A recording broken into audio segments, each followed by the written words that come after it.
নাহি সূর্য নাহি জ্যোতি নাহি শশাঙ্ক সুন্দর। ওং স্থাপকায় চ ধর্মস্য সর্বধর্ম স্বরূপিণে অবতার বরিষ্ঠায় রামকৃষ্ণায় তে নমঃ। জননীং শারদাং দেবীং রামকৃষ্ণং জগদ্গুরুং পাদপদ্মে তয়ো শ্রিত্বা প্রণমামি মুহুর্মুহু। নমঃ শ্রীয়তিরাজায় বিবেকানন্দশূরয়ে সচ্চিদসুখস্বরূপায় স্বামিনে তাপহারিণে। ঠাকুর, মা ও স্বামীজিকে ভক্তিপূর্ণ প্রণাম নিবেদন করি। আপনারা যারা এই অনুষ্ঠানে সরাসরি শুনছেন বা পরে শুনবেন, তাদের সকলকে আমার আন্তরিক শ্রদ্ধা, নমস্কার ও শুভেচ্ছা জানাই। আজকে বড় পবিত্র দিন। আমরা যারা ঠাকুরমা স্বামীজির ভক্ত, অনুরাগী, তাদের কাছে অত্যন্ত তাৎপর্যপূর্ণ দিন। শিবাবতার বিবেকানন্দের পুণ্য জন্মতিথি। আমরা এই স্বামী বিবেকানন্দের জন্মতিথি যেমন বিভিন্ন জায়গায় উদযাপন করা হয়, রামকৃষ্ণ মঠ মিশনের সেন্টারগুলোতে, তেমনি একইভাবে আমরা যারা স্বামীজির অনুরাগী, তারা প্রত্যেকে স্বামীজির কথা স্মরণ মনন করা, চিন্তন করা বছরের প্রত্যেকটা দিনই প্রয়োজন। কিন্তু যেন মনে হয় কোনো কোনো বিশেষ দিন একটা অন্য মাহাত্ম্য থাকে। আমরা মা কালীকে কি স্মরণ করি শুধু শ্যামা পূজার দিন? আমরা কি দুর্গা পুজো ওই ষষ্ঠী, সপ্তমী, অষ্টমী, নবমী অন্য সময় কি মা দুর্গার মন্ত্র পাঠ করি না? মা দুর্গাকে আমরা ধ্যান করি না? ঠিক একইভাবে অথচ আমরা দুর্গা পুজোর ওই কয়েকটা দিনের জন্য অপেক্ষা করে থাকি। ঠিক একইভাবে স্বামীজিকে স্মরণ মনন বছরের কোনো একটি দিন নয়, প্রতিটি দিনই বিবেকানন্দ ভাবনায় আমরা যত বেশি মগ্ন হব, বিবেকানন্দ চিন্তাকে অনুসরণ করে আমরা যত জীবনের পথে এগিয়ে যাব, আমাদের মনের মধ্যে হতাশা কেটে যাবে, আমাদের মধ্যে একটা নতুন ভাবনা জাগ্রত হবে। আমাদের মানে প্রত্যেকটা ব্যক্তি মানুষে এবং ব্যক্তি নিয়েই সমাজ, সমাজ, জাতি, দেশ এবং সারা পৃথিবীর উন্নতি নির্ভর করে চিন্তার ওপর, ভাবনার ওপর। এই চিন্তা বা ভাবনা আমাদের মনের মধ্যে উদ্রেক হয়, কিন্তু এটা প্রবাহিত হয় বিভিন্ন দিকে। স্বামীজি সেই জন্য এমন কিছু চিন্তা রাশি দিচ্ছেন, তার যে জীবন যদি আমরা একটু অনুধ্যান করি তাহলে বুঝতে পারবো স্বামী বিবেকানন্দ কে ছিলেন এবং সত্যিকারে তিনি আমাদের জন্য আজকে এবং আগামী দিনে কত বেশি করে স্বামীজিকে প্রয়োজন। স্বামীজি এক জায়গায় বলছেন, কি বলছেন? বলছেন যে সমাজ ব্যবস্থায় আমরা যত রকম এই শিক্ষা, সামাজিক ব্যবস্থা, শাসন প্রণালী এগুলোর পরিবর্তন করি না কেন? হয়তো শাসন ব্যবস্থাকে অনেক কড়াকড়ি করলাম, সামাজিক যে নিয়ম রীতি সেগুলোর মধ্যে পরিবর্তন আনলাম, কিন্তু যতক্ষণ না মানুষের মধ্যে ওই নৈতিক এবং আধ্যাত্মিক শিক্ষা জাগ্রত হচ্ছে বা দেওয়া যাচ্ছে, ততক্ষণ একটি সমাজের বা জাতিতে মানুষের মধ্যে ওই অসৎ প্রবৃত্তি থেকে সরিয়ে নিয়ে আসা সম্ভব নয়। মানে কোনোভাবেই কোনো নিয়ম করে, কড়া শাসন ব্যবস্থা করে এবং এই ধরনের রীতিনীতির মধ্যে পরিবর্তন এনে মানুষের মনের পরিবর্তন আনা যায় না। ফলে আমাদের যদি রাজনৈতিক এবং সামাজিক যে ধরনের রদবদল হয়ে থাকে, আমরা বলে থাকি যে একটি রাজনৈতিক দল গিয়ে আরেকটি রাজনৈতিক দল আসবে, এটা স্বাভাবিক, কিন্তু আমরা চাই দেশের উন্নতি। যদি সমাজের বা দেশের উন্নতি চাই, স্বামী বিবেকানন্দের নির্দেশ হচ্ছে আমাদের মধ্যে আধ্যাত্মিক এবং নৈতিক শিক্ষার প্রয়োজন। এই আধ্যাত্মিক এবং নৈতিক শিক্ষাটা কি সেটা স্বামীজি বলছেন বিভিন্ন স্তরে। তার আগে আমরা স্বামীজির জীবনটা একটু দেখব। স্বামী বিবেকানন্দ এই যে নরেন্দ্রনাথ থেকে বিবেকানন্দে উত্তরণ, সেটা কি করে হচ্ছে, করছেন তার গুরু স্বয়ং শ্রীরামকৃষ্ণ। এই শ্রীরামকৃষ্ণের কাছে যখন নরেন্দ্রনাথ আসছেন, প্রথম দর্শন কিন্তু আমরা জানব, প্রথম দর্শনটি হচ্ছে সুরেন্দ্রনাথ মিত্রের বাড়িতে। তখন 1881 সাল। এই 1881 সালের শেষের দিকে সুরেন্দ্রনাথ মিত্র একদিন ঠাকুরকে আমন্ত্রণ জানিয়েছেন তার বাড়িতে একটু ছোট্ট উৎসব করবেন। তখন ঠাকুর এসেছেন, এবার ঠাকুর গান শুনতে ভালোবাসেন। তখন সুরেন মিত্র দেখছেন ওই পাড়াতেই আছে নরেন দত্ত, একেবারে অসাধারণ কণ্ঠ, সেই গায়ককে যদি নিয়ে এসে ঠাকুরকে গান শোনানো যায়। নরেন দত্ত এসছে, কিন্তু এই নরেন্দ্রনাথ দত্ত আসার পেছনে তার কলেজের অধ্যক্ষ তা ইতিমধ্যেই কিন্তু তিনি ঠাকুরের কথা বলেছিলেন এবং শ্রীরামকৃষ্ণ দর্শনের যে ইচ্ছা সেটা তার মধ্যে জাগ্রত হয়েছিল। শ্রীরামকৃষ্ণ কে সেইটি হেস্টি সাহেব তিনি কিন্তু তার ক্লাসে একদিন এই বিবরণ দেওয়াতে সব ছাত্ররাই শুনেছিলেন, নরেন্দ্রনাথ দত্তও শুনেছিলেন। তার ইচ্ছে ছিল যে শ্রীরামকৃষ্ণের কাছে একদিন কবে পৌঁছবেন। এই সুযোগ তিনি এলেন এবং তিনি যখন গান শোনাচ্ছেন, তারপরে ঠাকুর কিন্তু ওই প্রথম দর্শনে তাকে একেবারে কাছে নিয়ে বলছেন, মানে দক্ষিণেশ্বর আসার জন্য আমন্ত্রণ জানালেন এবং তা সুরেন মিত্রকেও বললেন যে কবে নিয়ে আসবে। তারপর দক্ষিণেশ্বর আসছেন। দক্ষিণেশ্বর যেদিন আসছেন সেদিনও ঠাকুরকে গান শোনালেন, আপনারা জানেন কোন গানটি শুনিয়েছিলেন। এবং তারপর নরেন্দ্রনাথকে ঠাকুর আলাদা করে নিয়ে গেলেন, নিয়ে গিয়ে তাকে বলছেন জানি প্রভু, তুমি সেই পুরাতন ঋষি নররূপী নারায়ণ, জীবের দুর্গতি নিবারণ করতে পুনরায় এই শরীর ধারণ করেছ। স্বামীজি মানে নরেন্দ্রনাথ দত্ত তখন ভাবছেন, আমি বিশ্বনাথ দত্তের ছেলে, আমাকে কিনা বলে জানি প্রভু তুমি সেই নররূপী নারায়ণ, এ কি পাগল নাকি? ঠাকুরকে তিনি কিন্তু প্রথমে ভাবছেন এ অর্ধন্মাদ হবে, নইলে আমাকে এইভাবে বলে। অথচ তাকে আদর করে এই মিছরি মাখন সন্দেশ বলছে না, খেতে বলছেন। নরেন্দ্র বলছে আমার বন্ধুরা এসছে, আমি বন্ধুরা খাবে, আগে এখানে তাকে খেতে হবে, তুমি আগে খাও। অদ্ভুত ব্যাপার, ওই যে ভালোবাসা, সেই ভালোবাসা সবে শুরু হচ্ছে। তখন বলছেন স্বামীজি তার জীবনে নিজেকে যা চিনতে পেরেছেন, ঠাকুর স্বামীজিকে তার থেকে বেশি চিনতেন। জহুরি জহর চেনে। ঠাকুর সেই জন্য বলছেন যে তুমি সেই পুরাতন ঋষি। ঠাকুর বলছেন সপ্তর্ষির একজন হচ্ছেন বিবেকানন্দ। এই যে পুরাতন ঋষি, কে সেই ঋষি? সপ্তর্ষির একজন, তার সঙ্গে চিনিয়ে দিচ্ছেন তুমি যে সে নও, তুমি নররূপী নারায়ণ, তুমি মানুষের রূপে এসছো, এই নরদেহে এসছো, তুমি নারায়ণ, তুমি স্বয়ং নারায়ণ। এবং এই যে বিবেকানন্দ স্বয়ং নারায়ণ বলছেন তাকে, এবং তুমি এসেছো কেন, তোমার আসার উদ্দেশ্যটা কি?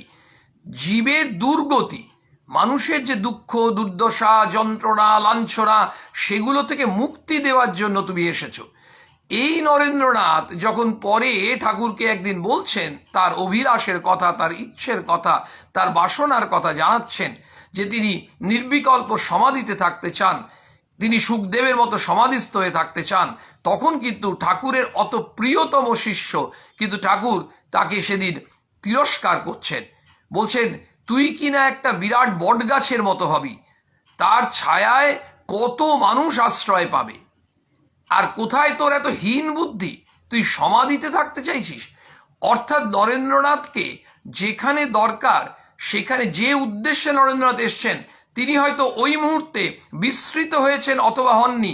তার থেকেও গুরুত্বপূর্ণ, ঠাকুর জানেন যে তার উদ্দেশ্য সাধন কিন্তু হবে না যদি সে সমাধিতে চলে যায়।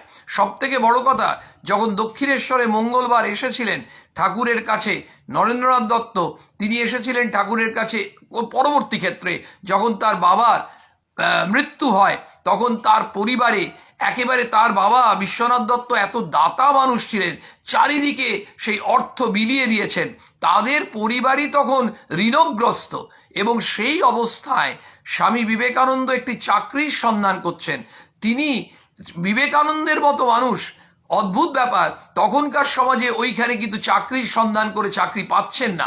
দেখতে হবে কিন্তু সমস্ত কিন্তু ঈশ্বরের একেবারে নির্দেশ, ওই কিভাবে কি হবে প্রত্যেকটি তার ইচ্ছা ছাড়া হয় না। অদ্ভুতভাবে তিনি দক্ষিণেশ্বরে এসে ঠাকুরকে বলছেন, আপনি তো সব, আপনি যা মাকে বলেন মা তো তাই শোনেন, তাহলে আপনি মাকে বলে দিন যে আমার যে পরিবারের মা ভাইদের এদের যাতে খাওয়া পড়ার অসুবিধা না হয় আপনি বলে দিন, আমার একটা চাকরির ব্যবস্থা যাতে হয়, আমি কিছু করতে পারি। তখন ঠাকুর বলছেন, আমি কেন বলতে যাবো তোর জন্য, তুই বল গিয়ে মাকে। বলে আপনি বললে মা শুনবে, তুই বললেও মা শুনবে। আসলে তুই তো মাকে মানিস না। আজকে ভালোই হলো, আজ মঙ্গলবার, তুই মাকে যা বলবি মা তাই শুনবেন, মা তোকে তাই দেবেন, তুই মাকে গিয়ে বল। আমরা লক্ষ্য করতে পারছি, আমরা যা বলছে ইতিহাস কি বলছে, তিনি গেলেন, তিনি মায়ের কাছে গেলেন, একবার নয় তিনবার গেলেন। প্রথমবার গেলেন, দ্বিতীয়বার গেলেন, দুবারই প্রত্যেকবার আসছেন। আর ঠাকুর বললেন, কিরে চাইলি? বলছে না, চাওয়া হলো না। কি চেয়েছিলেন? জ্ঞান দাও, ভক্তি দাও, বিবেক দাও, বৈরাগ্য দাও। মা দিয়েছেন, কারণ ঠাকুর বলেছিলেন তুই মায়ের কাছে যা চাইবি মা তোকে তাই দেবেন। জ্ঞান, ভক্তি, বিবেক, বৈরাগ্য। যখন তৃতীয়বার যাচ্ছেন তখন ঠাকুর বলছেন, দেখ তুই কিন্তু মনে করে চাইবি, তোর তো অভাব, তুই তো বাড়িতে একটা চাকরি চাস, একটা কাজ চাস, বাড়ির মানুষদের তো খাওয়া পড়ার ব্যবস্থা করতে হবে তোকে, তাহলে তুই মায়ের কাছে চাইছিস না কেন? আসলে নরেন্দ্রনাথ দত্ত প্রথম দুবার যখন গেছেন মাকে একেবারে চিন্ময়ী রূপে দেখছেন, এবং মায়ের ওই চিন্ময়ী রূপ দেখে কি চাইতে হবে, ওই যে ভগবানের কাছে লাউ কুমড়ো চাওয়ার মতো, বলছে তার কাছে গিয়ে তিনি ওইসব ভুলেই গেছেন। মানে চাকরির কথা যার প্রয়োজনে তিনি দক্ষিণেশ্বরে এসছেন মাকে বলতে, ঠাকুর পাঠিয়েছেন, তিনি সেসব ভুলেই গেছেন। আসলে তার ভেতরে যে চাহিদাটা আছে সেইটা কিন্তু তিনি মায়ের কাছে চেয়ে ফেলেছেন।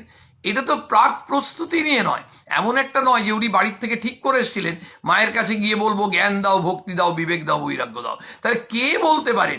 যার মধ্যে এগুলো আছে সেগুলো তিনি আরো সর্বান্তকরণে যেন মা ভবতারিণীর কাছে, জগন্মাতার কাছে স্যাংশন করিয়ে নিতে চাইছেন, আমার যেন চিরতরে আমি এইগুলো আমার থাকে। অদ্ভুতভাবে তৃতীয়বার যখন গেছেন তখন কিন্তু তার মনে আছে যে তার কাজটার দরকার, কিন্তু মনে থাকা সত্ত্বেও তিনি সংকোচ প্রকাশ করলেন, আমি এই জিনিস চাইবো মায়ের কাছে। আবার চাইছেন জ্ঞান দাও, ভক্তি দাও, বিবেক দাও, বৈরাগ্য দাও, এবং যেন তোমার অবাধ দর্শন সবসময় পেতে পারি তাই তুমি আমাকে করে দাও। অদ্ভুতভাবে দেখা যাচ্ছে মা তাই স্যাংশন করলেন।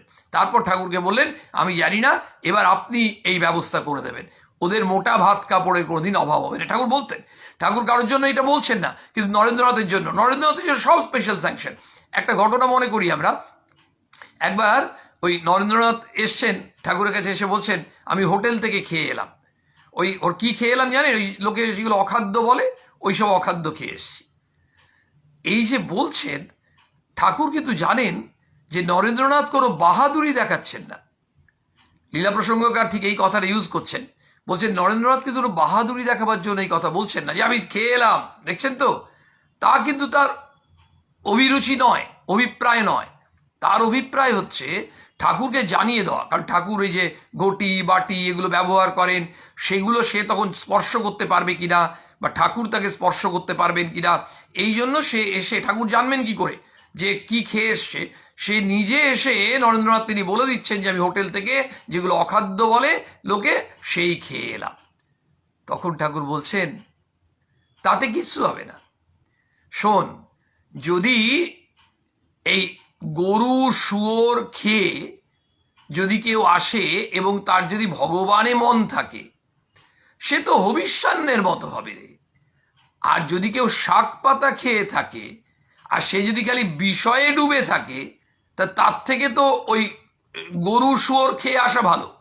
বলছে তুই খেয়েছিস তো, সেই জন্য কোনো অসুবিধা হবে না। অন্য কেউ যদি খেয়ে এসে আমাকে বলতো, আমি তাকে স্পর্শ করতে পারতাম না। মানে নরেন্দ্রনাথের ভেতরের যে পবিত্রতা সেইটা ঠাকুর জানেন, এবং ঠাকুর সেই জন্য তাকে বলছেন যে তুই খেয়ে এসছিস বলে, পার্টিকুলারলি তুই খেয়ে এসছিস, সেই জন্য কিন্তু আমি তোকে স্পর্শ করতে পারবো, অন্য কেউ হলে স্পর্শ করতে পারতাম না। অদ্ভুতভাবে ঠাকুর কিন্তু তাকে যখন তৈরি করছেন, প্রতিটি ক্ষেত্রে নরেন্দ্রনাথও যা করেছেন ঠাকুরও তাই করেছেন। আমরা প্রায়ই বলি ঠাকুরের নরেন, নরেনের ঠাকুর।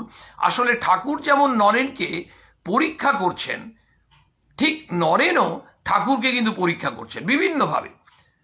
ঠাকুর যখন শরীর যাওয়ার কয়েকদিন আগে আমরা জানি, তখন পাশে বসে আছেন কাশীপুরে, তখন ওই জায়গায় তার অসুস্থ শরীরের পাশে, সেখানে বসে তিনি মনে মনে ভাবছেন যদি তিনি একবার নিজের মুখে বলতেন যে তিনি ভগবান, তখন ওই কথাটি ঠাকুর বলেছিলেন, ওরে তোর এখনো বিশ্বাস হলো না, যে রাম যে কৃষ্ণ সেই ইদানিং রামকৃষ্ণ।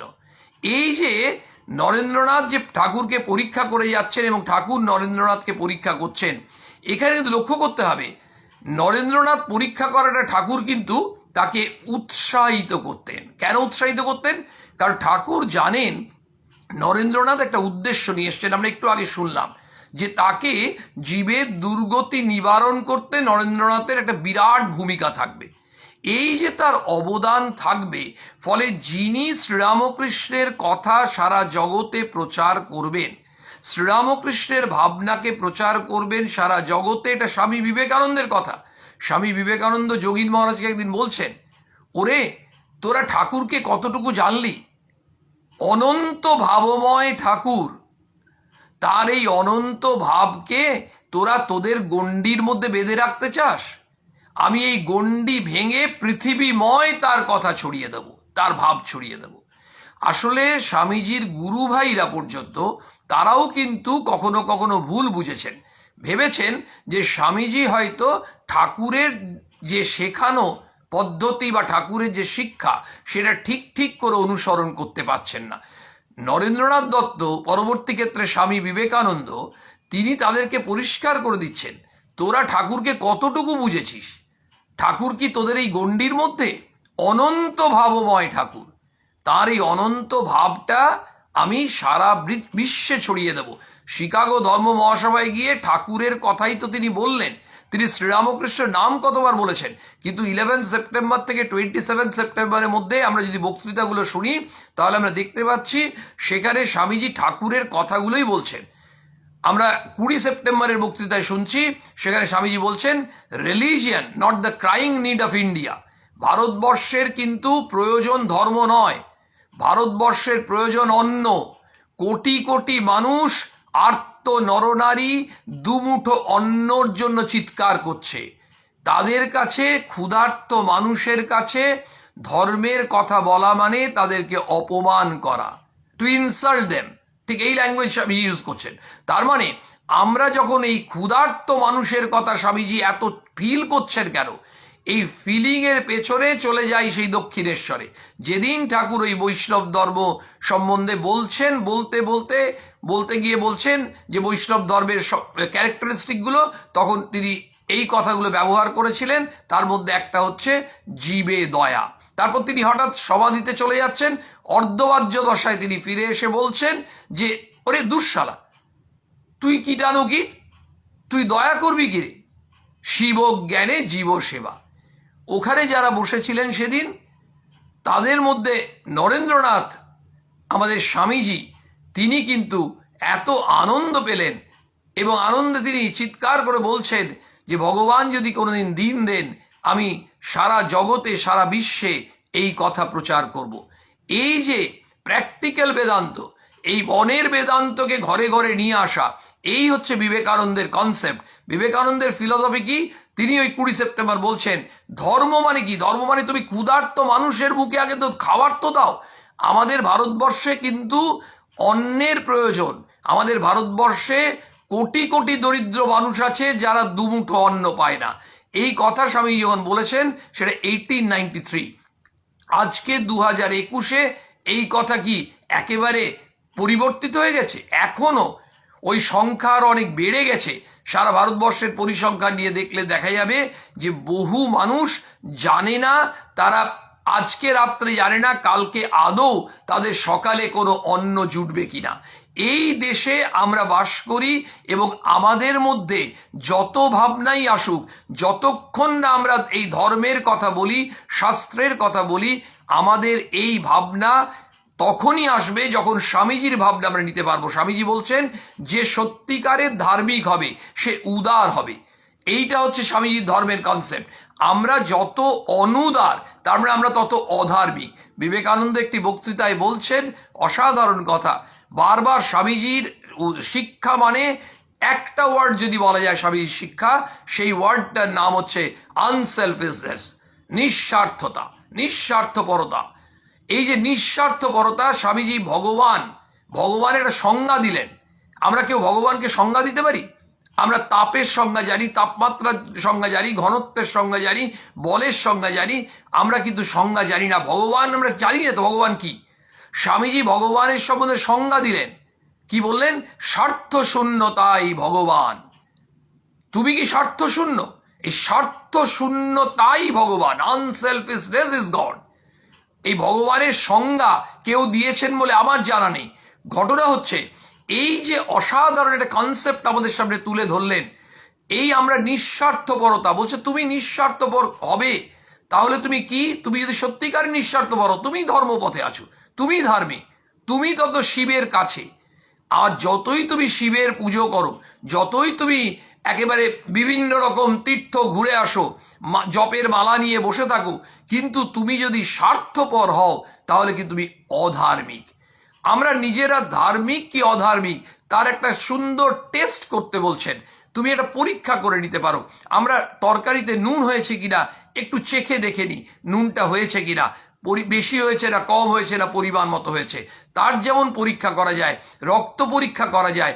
রক্ত পরীক্ষার জন্য আমাদের কারোর উপর নির্ভর করতে হয়, নুনের পরীক্ষা হয়তো নিজেরাই আমরা করে নিতে পারি। ঠিক আমি আপনি ধর্মপথে আছি কি নেই তার জন্য কিন্তু আমাদের যে পরীক্ষাগুলো আমরা করি সেগুলো আইডিয়াল পরীক্ষা নয়। স্বামীজির কাছে শুনলাম আমরা পরীক্ষা করি, আমরা কতগুলো শাস্ত্র পড়েছি, আমরা কতগুলো তীর্থস্থানে গেছি, আমরা কতগুলো ব্রত করি, আমরা কতদিন উপবাস করি, আমরা কতগুলো ভক্ত সম্মেলন ধর্মসভায় অ্যাটেন্ড করি, আমরা কতজন সাধুর সঙ্গ করি। এগুলো যদি আমাদের মাপকাঠি হয়ে থাকে, স্বামী বিবেকানন্দ বলছেন একটা মাপকাঠি প্রয়োজন। কি? তুমি কি নিঃস্বার্থপর? অর্থাৎ তুমি যখন অন্য কোনো মানুষের জন্য তুমি সাহায্য করছো, যেই সাহায্য বলে স্বামীজি একটা কথা বলছেন, সাহায্য শব্দটি তোমার মন থেকে মুছে দাও। তোমার মনের মধ্যে সাহায্য শব্দটা আনবে না। তুমি কারো সাহায্য করতে পারো না, কারণ তুমি যাকে সাহায্য করছো সেই তো ভগবান। কারণ প্রত্যেকের মধ্যেই তো ভগবানই আছেন। এই মানুষ কি কম গা? ঠাকুর বলছেন মানুষ কি কম গা? মানুষই হচ্ছে ভগবান। এই মানুষই ভগবান, তাহলে প্রত্যেকটি মানুষের মধ্যেই তো দেবতা আছে। তো বলছে তোমার ভেতর, আমার ভেতর, এক্স এর ভেতর, ওয়াই এর ভেতর সে একই দেবতা বিরাজ করছে। আমরা বুঝি না বুঝি, জানি না জানি, এটাই কিন্তু বাস্তব, এটাই সত্য। কারণ আমাদের বিষয়টা হয়েছে মেঘাচ্ছন্ন আকাশে যেমন আমরা সূর্য দেখতে পাই না, অথচ সূর্য আছে। ল অফ গ্র্যাভিটেশন একটা 4 বছরের বাচ্চা বুঝতে পারে না, কিন্তু ল অফ গ্র্যাভিটেশন এক্সিস্ট করছে। ঠিক আমাদের প্রত্যেকের মধ্যে দেবত্ব আছে, সেটা আমরা বুঝতে পারি না। মেঘাচ্ছন্ন আকাশে মেঘ যখন কেটে যায় তখন সূর্যকে দেখা যায়। 4 বছরের বাচ্চাটা যখন বড় হয়ে ল অফ গ্র্যাভিটেশন পড়ে তখন সে বুঝতে পারে ল অফ গ্র্যাভিটেশন আছে। আমাদের মনের মধ্যে এই দেবত্বকে বুঝতে পারি না, কারণ আমাদের মধ্যে পাশবিক প্রবৃত্তি, অন্যতম পাশবিক প্রবৃত্তি হচ্ছে স্বার্থপরতা। এই স্বার্থপরতা, পরশ্রী কাতরতা, ঈর্ষাবোধ, এই জায়গা থেকে বিবেকানন্দ আমাদেরকে মুক্ত করছেন। মুক্ত করে বলছেন 27শে সেপ্টেম্বরের বক্তৃতায়, 1893 27 সেপ্টেম্বর পার্লামেন্ট অফ রিলিজিয়ান্সের শেষ দিন, সেদিন ওই বক্তৃতার শেষের দিকে আমরা পাই কি পাচ্ছে, বলছেন যে প্রত্যেকটি ধর্মের পতাকায় লিখিত হবে। তিনি বলছেন আজ না হলে কাল, উনি ডেট বলছেন না কিন্তু লিখিত হবে। সব থেকে গুরুত্বপূর্ণ বিষয় হচ্ছে যে তিনি যে কথাগুলো বলছেন, মহাপুরুষ মহারাজ বলছেন, তিনি তো ঋষি, সত্যদ্রষ্টা ঋষি। উনি যে কথা বলছেন সেগুলো হবেই হবে, একেবারে ফলবেই। আমরা বলছেন যে কি প্রত্যেকটি ধর্মের পতাকায় লিখিত হবে, কি লিখিত হবে? বিবাদ নয় সহায়তা, বিনাশ নয় পরস্পরের ভাব গ্রহণ, মতবিরোধ নয় সমন্বয় ও শান্তি। বিবাদ নয় সহায়তা, আমাদের ওয়ান অফ দ্য প্রিন্সিপালস। আমরা পরস্পরের সঙ্গে বিবাদ এবং কলহ করে আমাদের সম্পর্ককে নষ্ট করি। শুধু পরিবারের মধ্যে নয়, পরিবারের বাইরে আসুন, সমাজের মধ্যে আসুন, একটি ধর্মের সঙ্গে অন্য ধর্মের মানুষের মধ্যে আসুন, একটি দেশের সঙ্গে অন্য দেশের সঙ্গে আসুন, সর্বত্র আমরা দুটোর মধ্যে একটা করি। একটা করতে পারি, সেটা কি? We can help mutually. আমরা তার পরিবর্তে কি করি? We want to fight mutually. Swamiji ওখানেই বললেন যে হেল্প, ফাইট নট, বিবাদ নয় সহায়তা।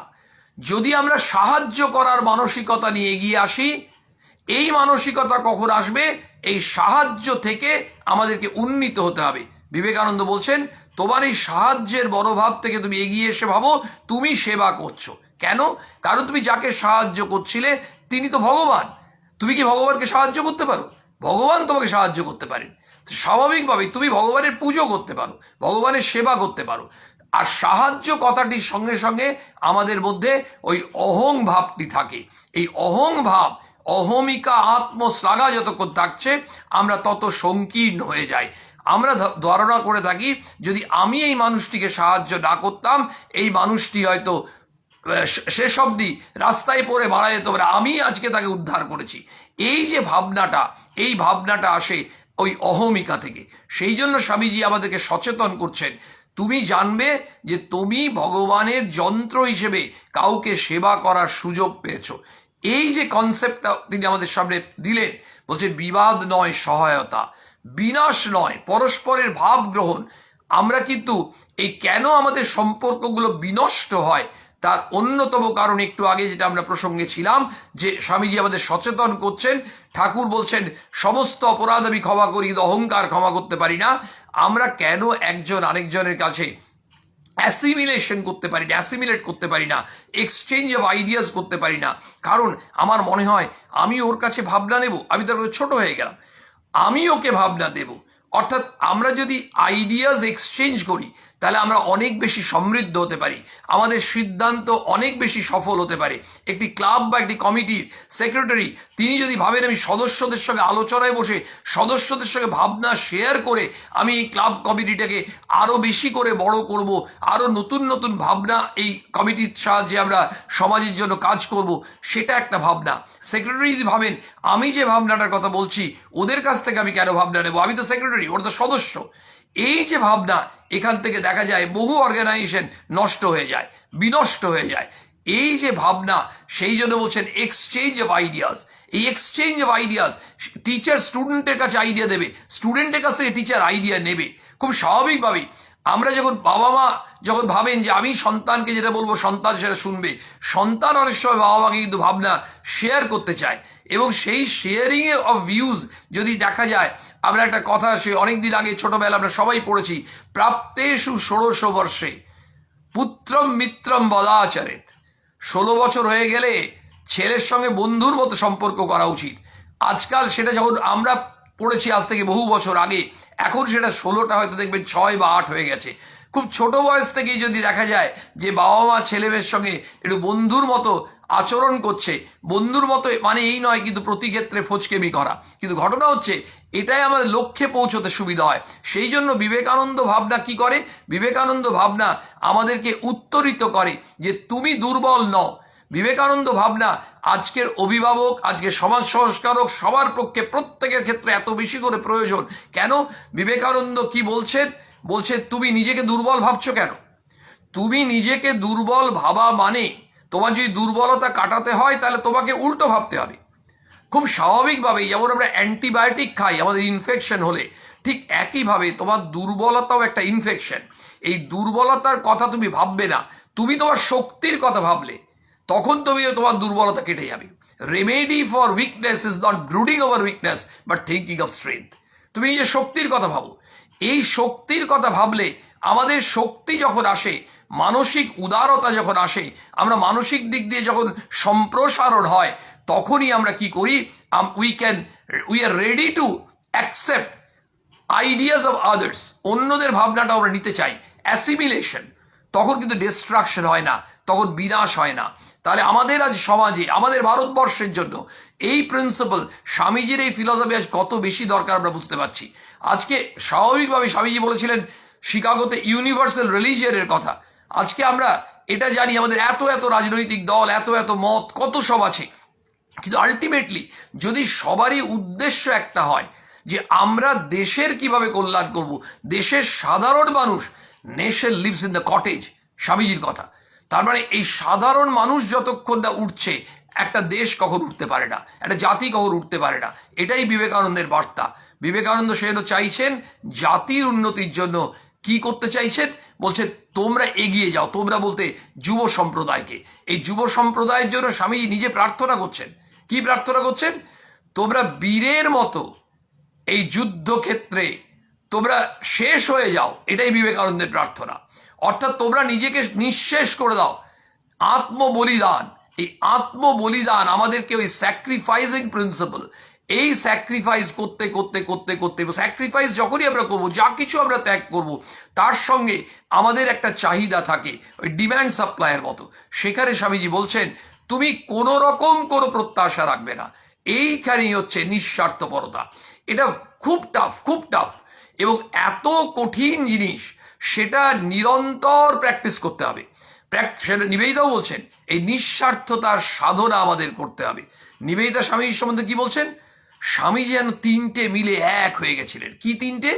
শাস্ত্র, গুরু, মাতৃভূমি, তিনটে মিলে যেন স্বামীজির মধ্যে। স্বামীজির সম্বন্ধে নিবেদিতা কি জায়গায় বলছেন, স্বামীজি ঠাকুরের সম্বন্ধে বলেছিলেন LOV পারসনিফাইড, নিবেদিতা স্বামীজির সম্বন্ধে বলছেন LOV পারসনিফাইড।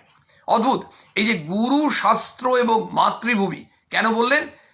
শ্রীরামকৃষ্ণ স্বামীজির গুরু, তার মধ্যে তিনি দেখেছিলেন শাস্ত্রের যে আধ্যাত্মিক সত্যগুলো, সেগুলো যেন ঠাকুরের মধ্যে সব বর্তমান, বিদ্যমান। মানে শাস্ত্র একেবারে এমবডিড শাস্ত্র হচ্ছে শ্রীরামকৃষ্ণ। আর যখন পরিব্রাজক অবস্থায় ভারতবর্ষে তিনি ঘুরছেন, ভারতবর্ষকে চিনলেন, ভারতবর্ষের মানুষের, ওই গরিব মানুষের সঙ্গে মিশলেন, ধনী মানুষের সঙ্গে মিশলেন, শিক্ষিত, অশিক্ষিত, হিন্দু, মুসলিম, একেবারে বিভিন্ন জাতের মানুষ, ব্রাহ্মণ, চণ্ডাল, সবার সঙ্গে মিশছেন। এবং এই মিশে বিবেকানন্দ বুঝলেন যে ভারতবর্ষের মানুষ, মানে মাতৃভূমির কাছে কি দেখলেন, ভারতবর্ষের মানুষের কাছে কি দেখলেন, যে যা তিনি শাস্ত্রে পড়েছেন, যা শ্রীরামকৃষ্ণের মধ্যে দেখেছেন, ভারতবর্ষের মানুষ যেন সেই ধর্মকে আগলে রেখেছে। এই তিনটে মিলে যেন কম্বাইন্ড ফর্ম হচ্ছে Swami Vivekananda according to sister Nivedita. এই যে নিবেদিতা স্বামীজিকে যেভাবে চিনছেন, এবং আপনারা অনেকেই হয়তো পড়েছেন, বা তোমরা হয়তো পড়েছো, না পড়লেও আমরা পড়তে পারি যে কোনো সময়। মাস্টার অ্যাজ আই স হিম, স্বামীজিকে যেরূপ দেখিয়াছি, এর বাংলাটা, সেখানে আমরা কিন্তু পাবো স্বামী বিবেকানন্দকে নিবেদিতা কিভাবে দেখেছিলেন। যেমন নেতাজি সুভাষচন্দ্র বলছেন না, বলছেন আমি ভারতবর্ষকে ভালোবেসেছি স্বামীজিকে দেখে, স্বামীজিকে পড়ে। কিন্তু স্বামীজিকে চিনলাম কি করে? নিবেদিতার লেখায়। স্বামী বিবেকানন্দকে চিনতে গেলে যারা স্বামীজির সান্নিধ্য করেছেন তাদের লেখা পড়তে হবে, তাদের স্মৃতি পড়তে হবে। ছোট্ট ছোট্ট ঘটনা দু তিনটে আমরা অল্প পরিসরের মধ্যে ভাগ করে নিতে পারি বা স্মরণ করে নিতে পারি। একবার হরিপদ মিত্র স্বামীজির সান্নিধ্য করেছেন, আমরা জানি হরিপদ মিত্র। তিনি একদিন বলছেন স্বামীজিকে যে তিনি ইংরেজি মাধ্যমে শিক্ষিত, স্বাভাবিকভাবেই তার মধ্যে একটা অহংকার আছে। তিনি বলছেন দেখুন, আমি কিন্তু এই ভিখিরিকে না পয়সা দেওয়াটা ঠিক সমর্থন করি না। দেখবেন আমাদের মধ্যে এখন অনেকে বলে, স্বামীজিকে বলছেন আমি ভিক্ষুকদেরকে পয়সা দেওয়াটা সমর্থন করি না, তার থেকে বরং ওই কালেকটিভ ওয়েতে একজনকে দিলাম, কাউকে সাপোর্ট করলাম, এই একে 2 পয়সা, একে 5 পয়সা, আবার তখনকার দিনে পয়সা, আবার এখন যদি ভাবি 2 টাকা, 1 টাকা, 5 টাকা দেওয়া, এতে কি হবে? স্বামীজি বলছেন কেন? বলছেন যে কারণ ওরা যদি ওগুলো নেয়ও, ওরা তো দেখা যাবে ওই গাঁজা খেয়ে কোথাও বসে আছে, তাই না? তো সেই জন্য আমার মনে হয় যে এগুলো দেওয়াটা ঠিক নয়। তখন স্বামীজি বলছেন যে আচ্ছা, যদি ওদেরকে ওই 2 পয়সা 4 পয়সা তো দেবে, আর কত দেবে? মানে আমাদের এখনকার দিনে হচ্ছে এই 2 টাকা, 1 টাকা, 3 টাকা, 5 টাকা দেওয়া, আর কত দেব?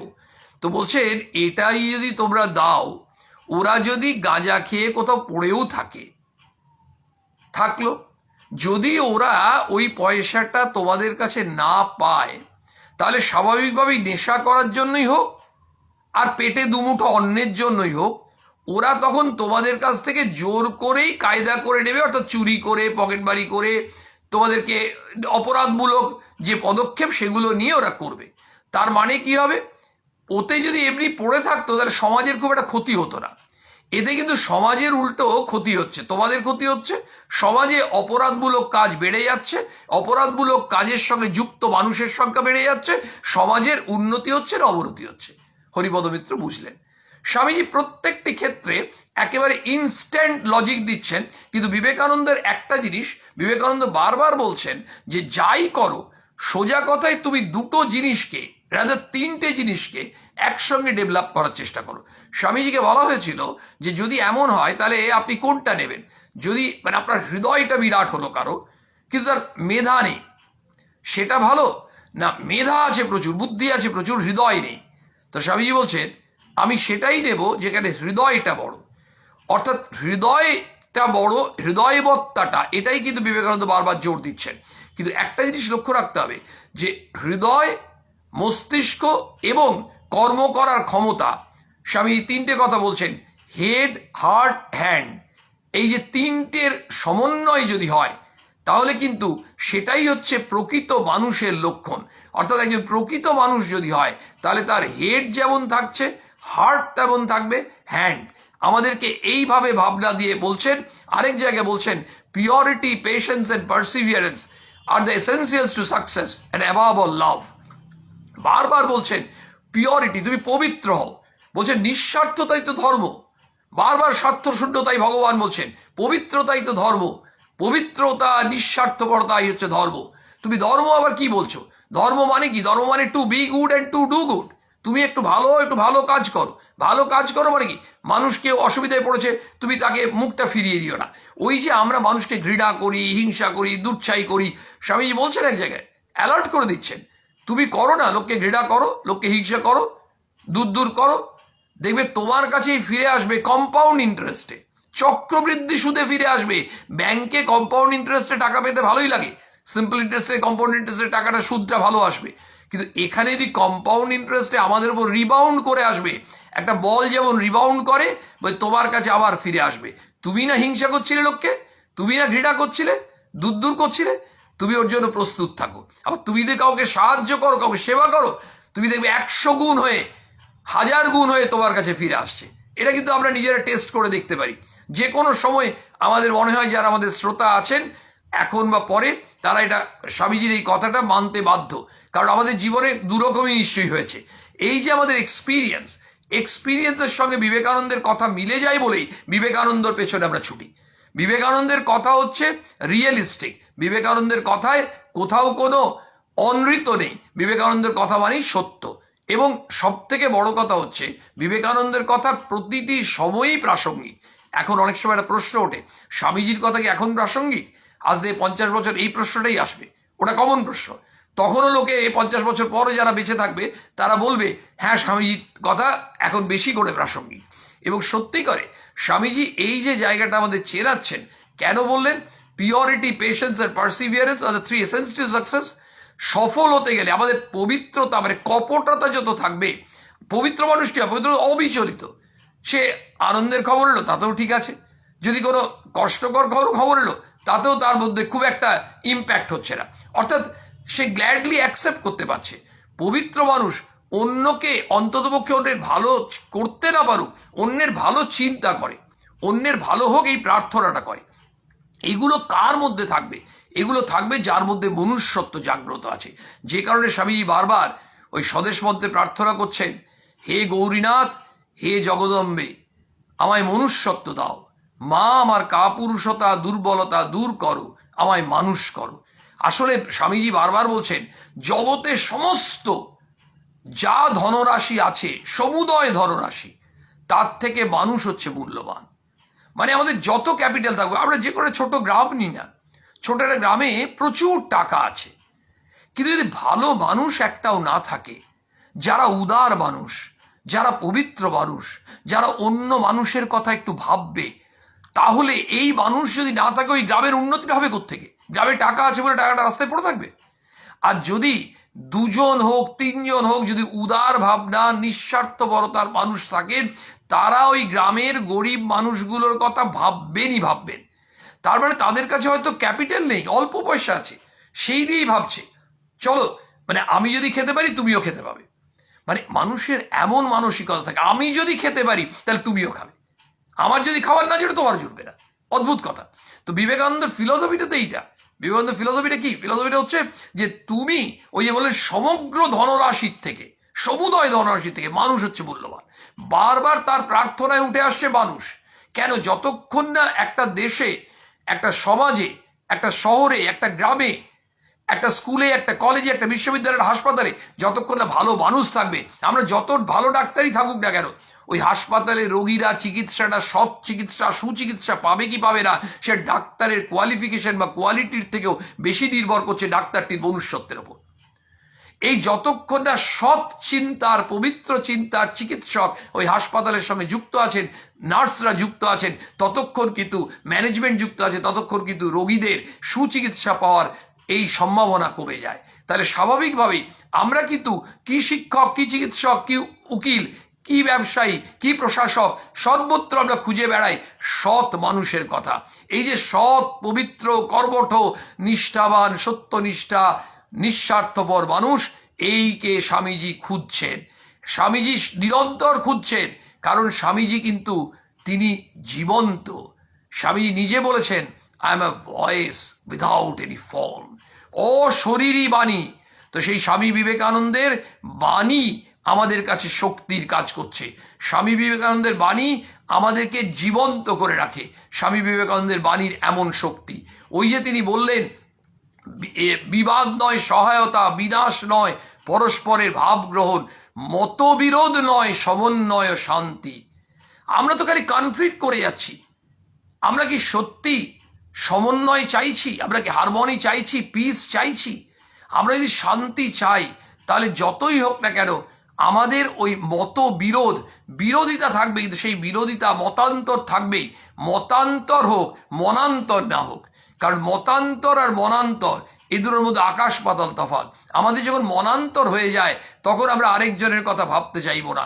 মতান্তর হতে পারে, সেই মতবিরোধকে কাটিয়ে উঠতে হবে।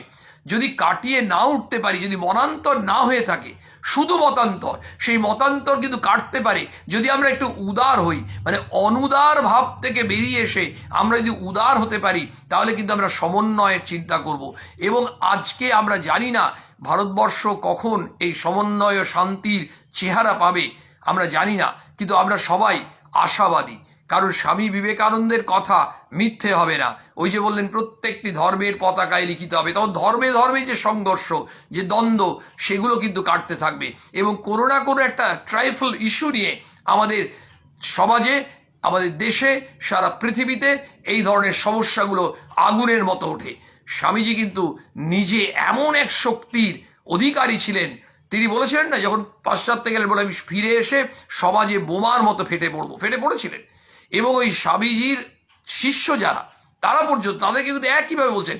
আমরা যদি স্বামী নিশ্চয়ানন্দর কথাই ধরি না, স্বামী নিশ্চয়ানন্দ স্বামীজিকে একদিন বলছেন যে আমি একটু কিছু করতে চাইছি, মানে কি করব, মানে জাস্ট কি ফর্ম অফ সার্ভিস। আমরা বললে মানুষের সেবা করব, কি করব? সবাই আমরা ভাবি সেবা করতে গেলে টাকার দরকার। স্বামীজি বলছেন কোথাও না। কে বলছে টাকার দরকার? কত সময় একজন মানুষকে একটা সৎ পরামর্শ দিলেই তার কাজ হয়ে গেল। তার টাকার দরকার? একজনের মা মারা গেছে, তাকে একটু কম্পেয়ারি দেওয়া হলো, তাকে একটু সঙ্গ দেওয়া হলো, তাকে একটু সান্ত্বনা দেওয়া হলো, তার কি টাকা লাগলো? অথচ তার যে এই যে মাতৃবিয়োগ, সেই কষ্ট সন্তানের কাছে খুব কষ্টকর, কিন্তু সন্তান এই মানসিক যন্ত্রণা থেকে রিলিফড হলো শুধু আমার আপনার একটু সান্নিধ্য পেয়ে। তাহলে এই যে ভালোবাসা, এই সঙ্গ, এগুলোর জন্য কিন্তু কোনো টাকা লাগে না। যেটা লাগে সেটা হচ্ছে হৃদয়ের সম্প্রসারণ। সেই জন্য স্বামী বারবার বলছেন সম্প্রসারণই জীবন, সংকোচন তো মৃত্যু। মানে আমরা বেঁচেও আমরা কিন্তু মৃতের মতো আছি। এই স্বামী বিবেকানন্দ আমাদের কাছে কি চাইছেন, ওই প্রার্থনায় তিনি বললেন কি, আমার দুর্বলতা, কাপুরুষতা দূর করো। যদি দুর্বল হয়ে থাকি, তাহলে আমাদেরকে এটা ভাবতে হবে যে দুর্বলতা মানে কি, আমাদের তো শক্তি আছে। তো এই যে শক্তির কথা মনে করতে হবে, কে মনে করাচ্ছেন? যার প্রতিটি কথার মধ্যে ইতিবাচকতা, সদর্থক চিন্তা, তার নামই কিন্তু স্বামী বিবেকানন্দ। তিনি তো একটি মানুষ নন, তিনি আদর্শ। নেতাজি সুভাষচন্দ্র ওই ব্যক্তি বিবেকানন্দকে পাননি, নেতাজি সুভাষচন্দ্র আদর্শ বিবেকানন্দের কাছে নিজেকে সঁপে দিয়েছিলেন। ঠিক আমাদের ওই আদর্শ বিবেকানন্দের কাছে সঁপে দিতে হবে নিজেদেরকে। যত আমরা সঁপে দিতে পারবো তত আমাদের একটা ভাবনা থাকবে, স্বামীজির শক্তি যদি আমরা পেতাম তাহলে আমরা অনেক কিছু করে দিতাম। স্বামীজি বলছেন, তোমরা এগিয়ে যাও, তোমরা কাজ করে যাও, আমার শক্তি আমরণ তোমাদের সঙ্গে কাজ করবে। এই হচ্ছেন স্বামী বিবেকানন্দ। শ্রীরামকৃষ্ণের তিনি তৈরি করছেন, নরেন্দ্রনাথ থেকে বিবেকানন্দ যখন তৈরি করলেন, শ্রীরামকৃষ্ণ শরীর ছাড়ার আগে আমরা ভাবি শ্রীরামকৃষ্ণ আলাদা, স্বামী বিবেকানন্দ আলাদা। একবার ভেবে দেখি শ্রীরামকৃষ্ণই ওই বিবেকানন্দ শরীরে ঢুকলেন কিনা। তিনি বলছেন শরীর ছাড়ার আগে কি বললেন? তিনি কিন্তু তার শক্তিটা দিলেন, কিন্তু নরেন্দ্রনাথকে শক্তিটা কিছুটা দিলেন আর কিছুটা রেখে দিলেন তা নন। তিনি কি বলছেন? আজকে তোকে যথা সর্বস্ব দিয়ে ফকির হলো। তার শক্তি সমস্ত, তার শক্তি মানে কি? শ্রীরামকৃষ্ণের সাধনালব্ধ আধ্যাত্মিক শক্তি। সেই শক্তি বিবেকানন্দের মধ্যে ট্রান্সফার করে দিলেন, ট্রান্সফার করে নিজে ফকির হয়ে গেলেন। তারপরে স্বয়ং শ্রীরামকৃষ্ণ প্রবেশ করছেন এবং বিবেকানন্দ শরীরে কাজ করছেন।